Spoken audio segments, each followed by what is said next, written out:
What if you could learn from physical product entrepreneurs that have risen up from the trenches to dominating their market by creating successful physical product brands?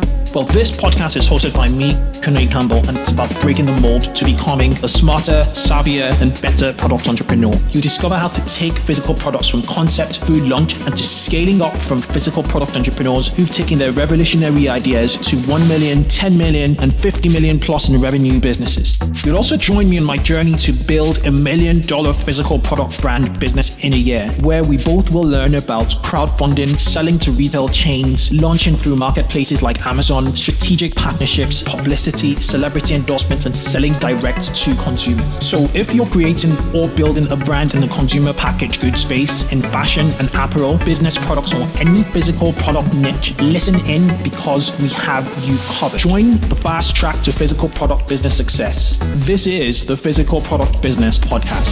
I'm Kunle Campbell. Let's get rolling. With retail moving online, finding a good domain name has become ever so important. But the challenge is that most decent .com addresses are either difficult to acquire or unavailable. The good news is that retailers now have a powerful alternative with the .store domain name. A .store domain name will be short, relevant, and directly associate your site with e-commerce and retail. Search engines give .store domains the equal attention and importance as .com TLDs. .store domains have already been adapted by top brands such as Emirates. So if you check out Emirates.store, you get to a store there. Jimi Hendrix, so JimiHendrix.store, and F1 Formula One, F1.store. If you want a short and snappy domain name for your retail brand or your online store, you can now get a .store domain for just £4.99, which is about $6.99, using the coupon code 2XSTORE. That's 2XSTORE on get.store. Just go to get.store in your search engines and use 2XStore. This episode is brought to you by Klaviyo. It is a game-changing email automation tool specifically built for scaling e-commerce businesses. I'm not just saying it. I use Klaviyo in my e-commerce store, and stores I advise for. Household names in the e-commerce space such as Brooklinen, Bonobos, and Chubbies use Klaviyo. Here's why. Klaviyo has one of the most impressive feature sets in the e-commerce email personalization space at the moment. Besides the one-click setup, Klaviyo's Pixel tracks visitor behavior to help you set up highly effective custom email funnels. Klaviyo also offers pre-built autoresponders for cart abandonment, upsells, and win-back campaigns. Klaviyo's most game-changing feature is its Facebook Audiences integration, which helps your email list to sync up with your Facebook ad campaigns. So as you continue to scale up your store, Klaviyo will help automate a lot more sales. Try Klaviyo today on klaviyo.com, spelt Klaviyo.com. Hi guys, welcome to the 2X e-commerce podcast show. This is the sister show with the Physical Product Business podcast show, and on this episode it's quite special. If for our regular listeners, back in episode 2 of the Physical Product Business podcast, I had a chap by the name of Scott Gabrielson, who was a founder of Oliver Cabell, one of the most downloaded episodes on this show. A lot of you found what he said quite interesting, his perspective, his fresh perspective on transparent pricing in e-commerce, in retail, quite refreshing. And for some reason I'm seeing loads, and I'd been seeing, and I still see loads and loads of downloads of that particular episode. Well, he has news for us on this episode. Not only that, his company Oliver Cabell is progressing quite nicely, better than where he was the last time, even with the success he had managed to garner at the time. And on today's episode I have him again. This is actually my first repeat guest on the show, and I'm really super excited to have Scott on the show. Welcome, Scott. Hi, Kunle. Nice to chat with you, and thanks for having me back. Fantastic. Okay, before we start, what have you been up to? It's quite an open-ended question. A lot of things, primarily two things. One is that we just closed a pretty substantial round of financing of $1.2 million US dollars. Congratulations. Yeah, thank you. And secondly is that we are expanding categories. We're moving into footwear for a variety of reasons that we can discuss shortly. Okay. So you started out with bags predominantly at the time, and then you did a few duffel bags. You never went into the suitcases. It was more, small bags and travel bags. Is that right? Yes, that's correct. Yep. Okay. Where do we start? I have been following you. I've been following the brand. I'm part of your email list. I follow you on Instagram. I see all of the clever marketing you've been involved in, and I would like to ask, why shoes? Why didn't you go into suitcases like Away? I think there's an ex-Warby Parker exec who founded away.com, and they just do suitcases up against Samsonite. So why shoes? Why not suitcases? Yeah, it's a good question. So to address suitcases first directly, we're big fans of Away. We're also big fans of Raiden, and these are two companies that are taking technology and building these amazing brands and with great stories and the rest. For us, we have focused a lot of energy around quality and design and the rest, and we do primarily most of our production in Europe. That's where our sort of knowledge base has been based. That is not where high-end suitcases are made. There's really 3 factories in the world that are making those. They're all primarily based in Asia, which is fine, and they're great quality and everything else, but it just kind of goes against what we know of European production, European sourcing, leather goods sourcing, and the rest. If we were going to go into suitcases, it's a completely new set of products and challenges and everything else, and it didn't feel sort of as natural. So with footwear, all of our bags are made in this area of Italy. It's called the Marche region. It's near the Adriatic Sea, and this is probably the most famous place in the world that really high-end footwear is being made. So right when we started producing bags and understanding who the factories were and everything else, we were seeing some of our favorite brands of footwear being produced there, and we really got to understand what that meant, what the production looked like, and what the manufacturing looked like, just being so close to it. We've spent a lot of time understanding leather and what that means and how to source the best, and this really well translated into footwear as well. So we often saw a lot of these brands that were producing both these categories as sort of complements to each other. For us, they were interesting for a variety of reasons. From purely the product side of things, they both can be unisex. They both really are dependent on complex and high quality production, which we are familiar with. And they also had very different elements that were very, very different than what we are currently doing. So there was different sizing, but there was also the fact that it was an accessory that was commanding a lot of discretionary income from customers. So with our bags, for instance, most of our customer base are having these items and are using them when they're traveling, and they're using them for 10 to 15 years is the hopes, right? That's the quality that we built them around. With footwear, it's very, very different. This is something that people use in their everyday lives. And this is something that people often purchase a lot of, if they might be a collector or they might just be really interest shoes, if you will. So we found them very complementary in that regard. It also allowed us to really release a lot more product than kind of what we were previously doing, just given the fact that this is a category and a sort of styling that is really built around hypes and drops and having new iterations on product and different silhouettes and the rest. So we found a very interesting category to go into. So 2 questions, just digging deep into shoes. What kind of shoes are you going to be releasing to the market, and what kind of price point? Are you still tapping into your customer base? Who is your customer?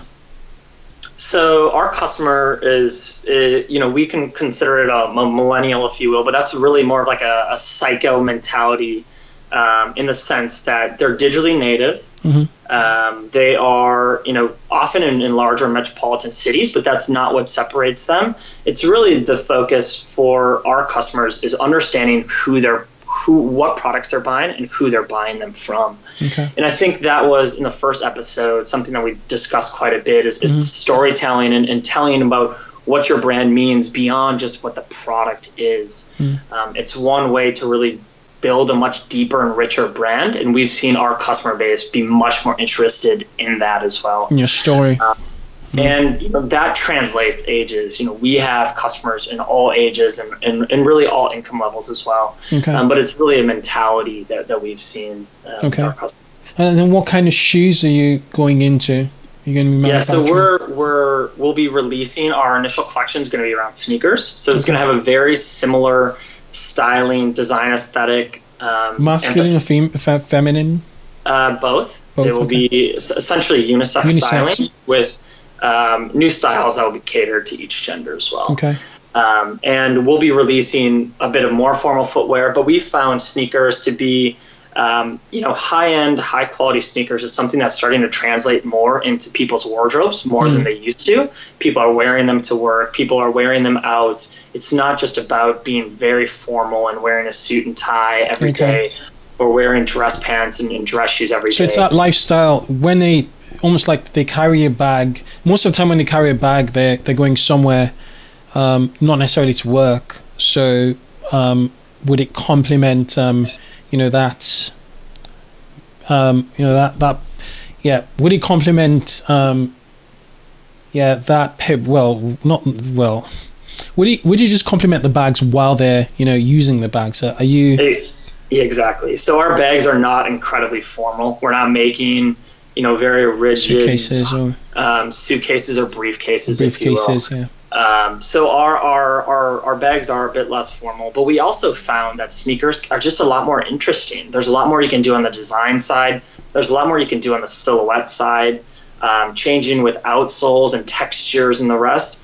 It's much harder to have that sort of invention on the and creativity on the formal shoe side. There's a few very core silhouettes and a few very core colors, and that's kind of that's kind of the extent of it. Yeah, so there's a lot more flexibility in design, in the sneaker space. True, very very true. What about your price point? What price point are you looking at for your footwear for the sneakers? So the core of the collection is going to be between. I'm not sure if most of the listeners are North America or European based, but from a U.S. side of things, it'll be between 170 and 210 US dollars. Okay. So that translates into pounds of like what 120 to 150 perhaps. With a Brexit, I'd say slightly more, like 140, 150. Sure. That's ridiculous. So for us, it's still. We've never been about being the cheapest product. We're always been about providing the most value that we can. So we want to make the highest quality product that we can, but still offer it at a price that's achievable. Okay. We're not, Are they going to be still made in Italy? Are they going to be European made or? Yes, so they're going to be in a combination of made in Italy and made in Spain. All of our leathers, our outsoles are all sourced in Italy. Most of our production is actually going to be happening in Spain. And so when we were looking at this category, we essentially went and visited almost 100 different factories. We brought on a couple full-time people in Europe that had been in this footwear space for a really long time. Okay. Once we really labeled down the few countries that we were most interested in, France, Italy, Portugal, Spain, we then sought out who can make the best shoe for us at the price point, especially that we want to offer it at. So for us, Italy has been an incredible place to produce footwear. There are things that are challenging about producing in Italy that we were able to sort of mitigate with a factory that we found in Spain. Okay. The quality is essentially the exact same, but just from a sourcing and production side of it is easier for us to produce in Spain. Okay. So you're really in the premium end of things. Is your target to make the shoes collectibles in a sense? Because if you're doing sneakers, and you look at brands, such as we were talking earlier, such as Supreme, they, as much as various subcultures use, wear them on a regular basis. Some people are actually keeping them because of their intrinsic value, over time. So is that the plan, to potentially take a few of your collections to eventually become to make it to the Sneakers Hall of Fame? Yeah, good question. I think for us, all the products that we made are produced with the idea that they're going to be used every single day. We want our customers to wear them, to enjoy them, to create experiences in them. Shoes are one of the most important things that you wear, from a health standpoint, from an identity standpoint. It says a lot about you, and we want to produce things that say a lot about you. We don't want to have them sitting in a shoebox in your closet and never worn. With that said, we are producing a lot of different styles over the next year, and we're going to be doing a lot of different collaborations. With both those things comes, smaller runs on some things that will never be replenished. So if there's a certain styling or collaboration that's most interesting and gets a lot of hype and interest, perhaps it will become something that is coveted or the rest. But we're not going into that with that intent. We're going into it with the intent of, if we're working with a certain partner or we're building a certain style, it's only because we think it's going to be the most interesting to our customer and nothing else. There's nothing about, we don't pick a customer based on, there's a lot of hype around this brand. Maybe it doesn't work perfectly with us, but we know that we can get a lot of hype around it. That's not how we make decisions with who we partner with. Okay. Before we get into your investor, because 1.2 million for a physical products business is quite substantial given your age. I'd like to talk about what your marketing plans are. This is quite unique. It's a luxury sneaker brand, a luxury footwear sub brand under Oliver Cabell. You've got lots of brand equity up until now. How do you intend positioning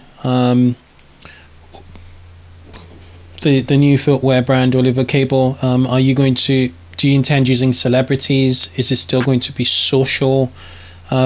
You're going to be working with influencers? These are things people wear every day. What's your target repeat? Your target repeat business numbers in terms of how many returning customers you're looking for, and in what kind of window? Yeah, so for the sort of repeat customer side of things, we've seen those that are interested in our brand really become loyalists, and they really want more product to come. And that's a big part of the funding and the growth that we have going forward. We hope that we'll be introducing enough styles. Well, there will be things that are really interesting to our customer base that they do want to repeat and are really interested in what we're doing. From a sort of positioning side of things, we do not find celebrities to be a great way to build a lot of brand equity, as it really relies on someone else and what their story is and what their sort of megaphone is. We've often seen celebrities, people are people, and things happen. We don't want to rely our equity on someone else's actions and the rest. So we find it much more interesting to work with, we can call them influencers, but there's really anyone who sort of has a megaphone in their sort of industry or specific area of expertise. This could be designers to certain creatives to photographers to illustrators and the rest. We find working with them to be much more interesting for a variety of reasons. One is the fact that their engagement usually is much higher, but they also have a very authentic voice. They do not just take product because they're getting paid a lot to do it. A lot of times they already have, let's say they're a photographer, they have a full-time position. This is not, if they have a great Instagram following, it's not because they take big, they work with big brands and take big dollars from them. It's because either their imagery is great or the way that they tell their story is very unique. We find working with them to be much more interesting. It allows us to work with a lot more people, and it's also people that we can associate with, and there's not this sort of bureaucratic way of working with them where if you're going through reps and agencies or the rest, it it can be a major headache. I see what you mean. So would they pretty much hang out in Instagram? Is that the plan? Are you looking beyond Instagram to other channels? So from a promotional side of thing, we still rely on three major things. One is press, so we use them to tell our story. We do that. Press. We do that through editors. Secondly is social, and that's where we spend a lot of energy. Is telling our story through social channels, just knowing how much time people are spending on them, and how interested they are in exploring and learning new things. And thirdly is really through our email list and going to the communication channels that we currently already have. So email has been a big thing for us. I can't stress the importance of it. It really is an opportunity to command, even if it is only 15 seconds, it's someone's direct time. They're not one swipe away from the next photo. They actually have to open up whatever you sent them, and they're reading exactly or whatever you showed them or sent to them via text. Yeah, I'm a subscriber to your email. In your opinion, what are the biggest tips to listeners listening around email marketing to getting it right? You've made mistakes and you've seen successes. Yeah, I think the biggest thing is clarity. With email, a lot of times people want to get as much information in the email that they can, and it often just becomes too much, right? Everyone has seen the emails that are incredibly heavy with text and tons of imagery, and it's just way too much information. It's just overwhelming, and you just don't want to read it. So for us, we want to be very clear with what the message is in the email, make it very straightforward and very simplistic. And with that comes a lot of you can have your emails be much more beautifully designed. You don't need to rely on as much, copywriting and the rest. It just makes things much more interesting. And if you can give them a glimpse into what message you're trying to say and then direct them to, at the end of the goal, your website, that's where we want them to spend more time. It's not we want them to spend more time in the email. We want them to spend more time on the website and actually looking at product. Okay, let's go back to the shoes, and because I find it very interesting. You've got $1.2 million of cash, and you need to spend it quite efficiently. Probably getting the right human resources, the products inventory, making sure you're fully stocked over the next couple of years, and you're investing probably also in marketing. I suppose that's probably how you spend the money. What's your product launch strategy for the sneakers? How do you intend to what kind of lines do you intend to launch, and when? So with the launch, we'll be launching on November 14th. And the way we're thinking about it is we want to do a few things. First is that we really want to tell the story of the product and why we're moving into this category. So we're going to do that again through our three main channels: social, email, and press. So that is, for us, a very important way to make sure people know when we launch our collection that it's live and that they're interested in it, and the hype has been built for it.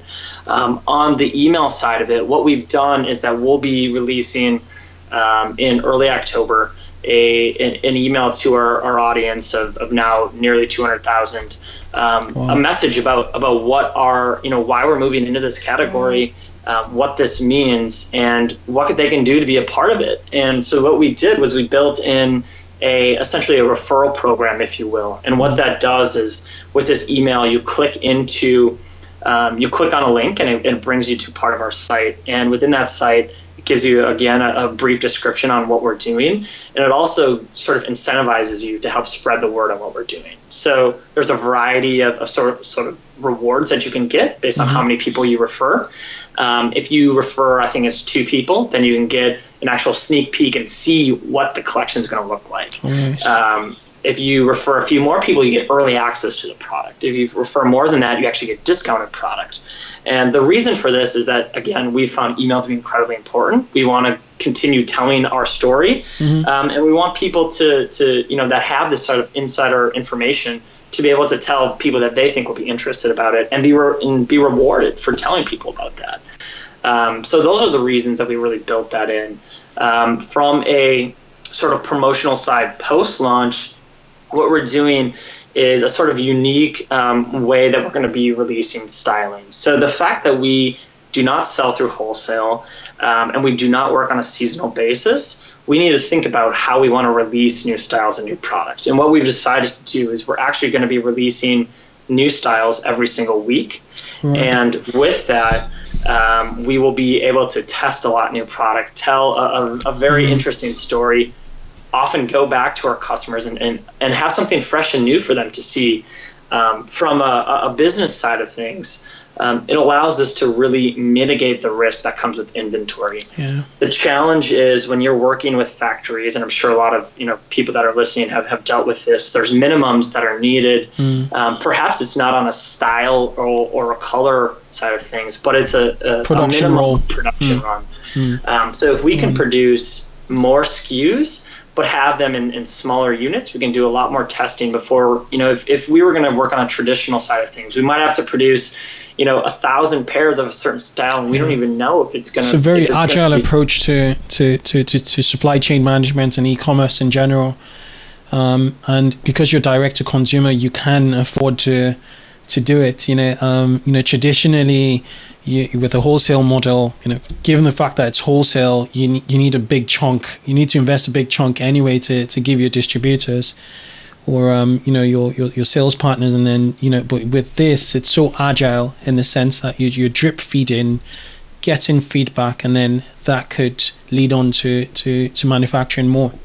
Exactly, right? And there's two other parts of it that are important. One is the fact that we are producing smaller runs, so product will be often sold out. So it sort of incentivizes our customers or potential customers to come in and really follow the brand and follow what we're doing, because they know if they don't purchase a certain style, they might never have the chance to do so. I'm keen to watch the markets and how you go, the execution of all this, because it sounds very, very, very interesting. Because you're kind of taking a software approach, to this, with this agile, approach to web development or to software building. You build things in chunks, in small chunks, to a big. For a big project rather than taking a big bang waterfall approach. So it'd be very interesting to see the execution. I think one other thing that we saw to be really interesting that we did not realize at the beginning was that it's actually incredibly beneficial for our manufacturers and our factories as well. They're used to traditional brands producing on a seasonal side of things, so they're busy for certain parts of the year but are very slow during other parts of the year. Working with us, they're essentially producing all year round, every single week for us. It allows them to constantly be working and keeping everyone busy and everything else, which again helps them, which helps us as well. We have negotiating power, we get better terms, we can sort of test more things that they wouldn't traditionally do, all because of this approach. And it's going to be transparent pricing. Also, you're going to reveal, the pricing model for every. Yeah, of course. Oh, well. Of course. Super. Okay, let's talk about how you raised the cash, the money to fund this strategy. The strategy is solid, so I presume it might not have been that difficult to convince potential investors. But what did it look like? Looking for investors. Yeah, it was very abnormal, if you will. So when we went live, we were approached a few months later by an investor, or actually not an investor, an entrepreneur, but a very wealthy one, who had built a $1 billion technology company. And he wanted to invest. And we had a few venture funds also reach out to us who wanted to invest. We weren't really raising, and we didn't really have any interest in bringing on a venture fund that may perhaps want to exit in 3 to 5 years. It just wasn't really where we were, our sort of mentality was. With that said, financing is an important thing of growing a company, especially something that has an actual physical product. So when we were approached by this individual, How did he find out about you? He read an article about what we were doing. The press. Yeah. So it goes So back powerful. to the importance of, press is And your story incredibly too. It's not just the press. Don't give it just to the press, but the story is very compelling on both sides, on the business side and the consumer side. Yeah, I think storytelling is just an important thing for, both having people relate to your brand, but also having press something interesting to tell about. So, as I mentioned in the first episode, we spend a lot of time on building that story and what that story meant for both us and who we were going to reach out to. And it sort of plays through in everything that we do and sort of played through on the press side of things. So he read, there was a story that wasn't in a big publication, but it was very, very lengthy. It was almost, I think it was like 6 or 7 pages. It gave an incredibly deep dive into not only the brand, but also sort of my philosophy and the way I was thinking through building this company, and the plan and the thoughts of building this to be a long-term company, not something that was, a short-term project for the rest. And I think, he had started his company 20 years ago. He owned, I think, 100% equity of his company when they had a nearly $1 billion exit. So he knew the power of that sort of mentality and having that sort of approach on things. And for that reason, he was very much so interested in what we were doing. And he actually ended up funding the entire round because of that. And we were really excited to have him do so for a variety of reasons. One was the fact that I got to know him incredibly well. And I very much trusted him both from a business side of things, but also from a personal side of things.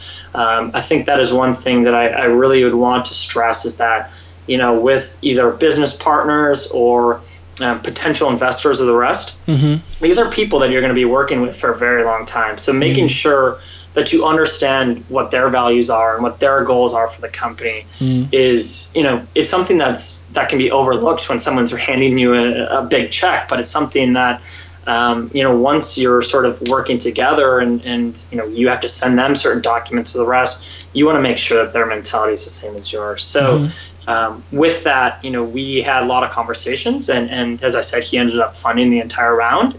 And it was with this mentality that we want to build something that's long-standing. This isn't something that's short-term, and we're going to invest into product primarily, but also into continually telling our story and growing out the team as well.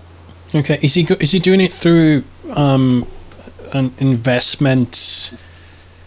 Through an investment entity, or is he doing it by name? What's his name? Or is he doing it personally?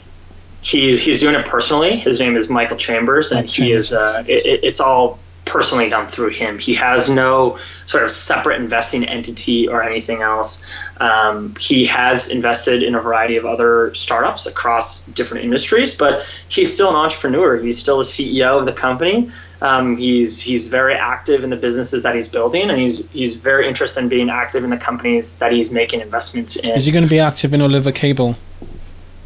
He's very active from a strategy side of things. So, he has hired thousands of employees. He's worked through HR. He's worked through accounting and finance and a lot of these things that no matter what the industry is, there's these common business themes that, to be frank, I need help with, and he's there to help me and work with me through those different elements. So from a sort of industry side of things, he's not a fashion expert or an e-commerce expert, but that's not why we brought him on, was to be those things. People are willing to, we've found having mentors to be incredibly important, and we work with people on a daily basis that are building their brands. They are founders and CEOs of companies that we really love and respect, like Away that you mentioned earlier, or Raiden that I mentioned. These are the people we really want to get advice from that are industry specific. From a more of a general business side of things, that's where we lean on him for. This is a hard question. You don't have to answer it or not. What kind of equity are you letting go of? Yeah, so it's a minority equity stake. So he is not going to be controlling the company. It's still very much in the hands of myself and the team here. Okay, sounds good. It sounds to me like rather than a round of funding, he sounds more to me like a co-founder, but with you controlling and running everything on a day-to-day basis, if that makes sense. Yeah, no, it very much so does.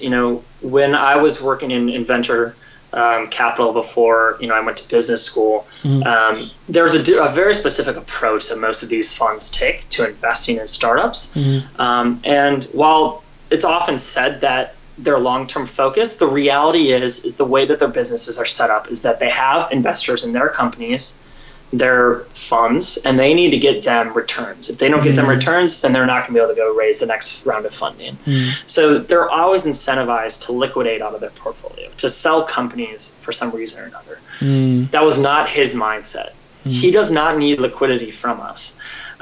So for those reasons, we're very much aligned in sort of the long-term vision of the company, investing in appropriately. And it does, like you said, it kind of does make him essentially a co-founder in that sense, and a very untraditional investor in the other sense. Very, very, very interesting. Another question I had to do with, I forget, but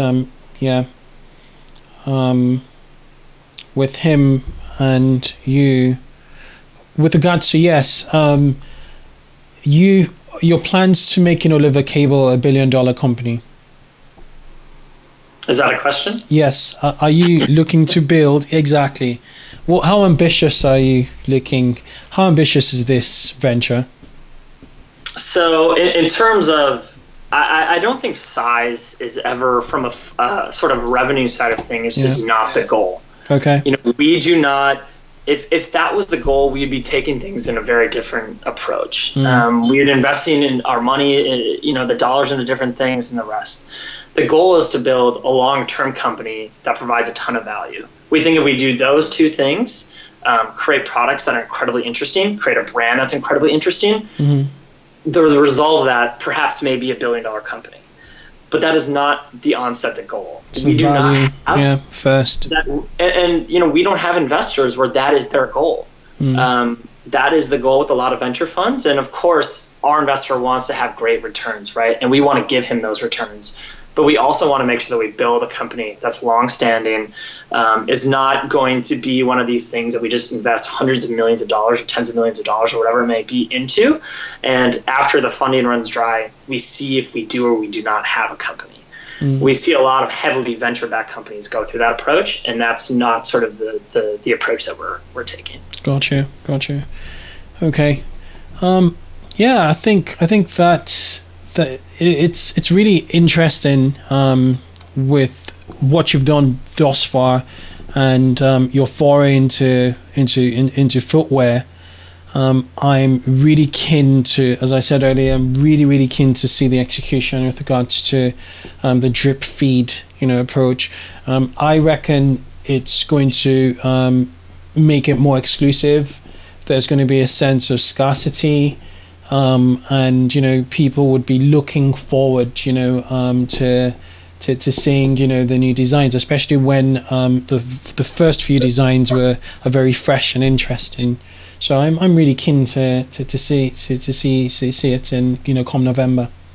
Thank you very much. Yeah, I think we do not want to separate people out based on it. We don't want to make things that are exclusive. We want to make things that are really interesting and that people are interested in. We're not, if exclusivity was the goal, perhaps we'd price things much higher. We want to just create the best products and provide as much value to people as we can. And with that, we want to have fresh and new products and new silhouettes and new designs that are very interesting. And that's the goal. Perhaps due to the fact that we're doing lower runs and the rest, there is going to be this scarcity factor that comes with it. But that is not the from the onset, that is not the Would you be accessible as like a brand Tom's, like the brand Tom shoes? They're just purely from a price point stand of things, they're so much different than we are. They're retailing $30 to $40. Oh, they are? Okay. Yeah, they're much lower. We are retailing for, $170, $180. So that alone sort of has a different sort of demographic, just purely because of that factor. But and we also, Tom's goes through retail. We do not go through retailers. We want to control our message, control our brand, do it all through our own channels. And that factor alone, just limits again, keeps things a little. The exclusivity just goes up because of those reasons. Yeah, direct to consumer, like Gymshark in the UK, they're a fast-growing active wear company, and every single transaction goes through their website. Yeah. Every single transaction goes through their Shopify website. Nowhere else. Yeah. It's amazing. And that discipline to not get tempted. A lot of people will come knocking at the door, giving you offers. You should not refuse, if liquidity is an issue, and, you just totally refuse. The reason for it being so important is that controlling your message is the most important thing, especially when you're building a brand. Mm-hmm. When you start selling through XYZ retailer with a clerk who's completely underpaid and is not incentivized to tell your story as authentic as it should be, it's not going to turn out the way you want it to. Yeah. And, you look at example after example of people that can control their messaging and their brand and really have their arms around what their brand means and let their customer sort of also flush that out with them. You don't have to rely on another retailer to make sure that their brand doesn't diminish as, that can potentially diminish yours as well. It's almost like Apple. They control, I'd say, 70 to 90% of their entire supply chain is direct to consumer. I might be wrong. I think Apple's actually a great example. Yeah. It's the same. They went with it with the same approach that we want to control all of our messaging. So you see them sell through very, very few channels because they know that once you see Apple computers everywhere, they're not going to have the same sort of cliche and the same sort of thoughts on people. Their brand perhaps may diminish a bit. Yeah, and the philosophy actually filters through their products. It's not just a supply chain. It's what the iPhone is all about. It's what a MacBook Pro is all about.